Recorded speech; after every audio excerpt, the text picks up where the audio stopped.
Good morning. I hope and pray that all is well, no matter where you're viewing this at. In spite of the blanket of snow that you might see outside on this morning if you're in West Michigan, it is going to be an amazing morning. Ask me how I know. In John 10:10, we're reminded that the adversary simply comes to kill, steal, and destroy. But then there's a comma, or in some texts, a colon, where it says, "But I come that you might have life, and life more abundantly." Most people talk about the material aspect of that statement, that proclamation, that promise. It is a fact that he's going to provide some material increase. But most importantly, he's going to provide abundance in every category of our life: motivation, protection, and provision. Most importantly, salvation. This morning, as I got up about 4:45 and I'm sitting and I'm sipping coffee, I begin to get consumed with emotion, tears cascading down my face. Not because I opened up to some bad news or physical trauma or mental anguish. My tears were tears of gratitude, simply because I realize God has been so good to you and I.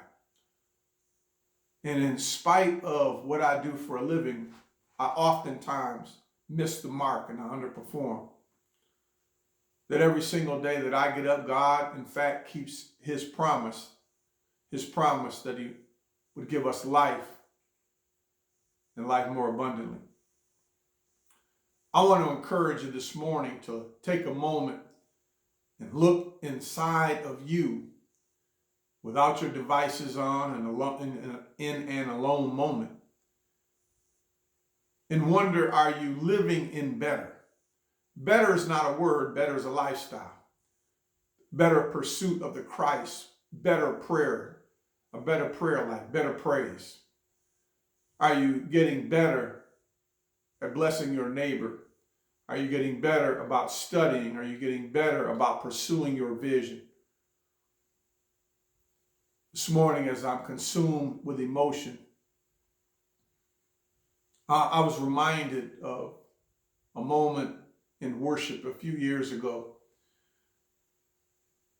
where one of the senior saints got up on the front end of the worship celebration and began to testify. And she, in her 80 plus years of life, she simply said, if it had not been for the Lord on my side, where would I be? Man, I began to let that resonate with my life. And when I consider that in my devotional time, it's kind of twofold. It's a fact. If it had not been for the Lord on my side, where would I be? I know I'd be dead. I'd be incarcerated. I'd be in a homeless shelter. Not because I hadn't been given a chance, a second chance, third chance, and a fourth chance, but because I opted to live in rebellion. Then, as I was consumed with emotion,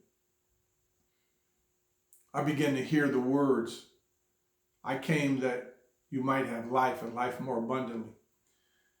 I want to encourage you on this morning to grab a hold of God's hand and let him push you into a life of abundance. Not just material possession, but abundance of motivation, encouragement, dedication, focus, vision, and provision. Better is not just a word, better is a lifestyle. Don't get tricked by shiny things and the attractive features of the vessels that the adversary sends in our weakness. Just remember, he comes to kill, steal, and destroy. And oftentimes he destroys us slowly through the pleasure principle of people, places, and things.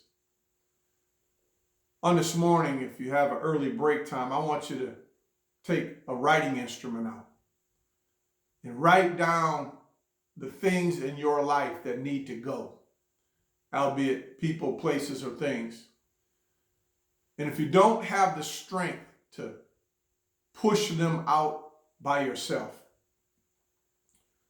take a moment and call on God and ask God to help you evict the people, places, and things in your life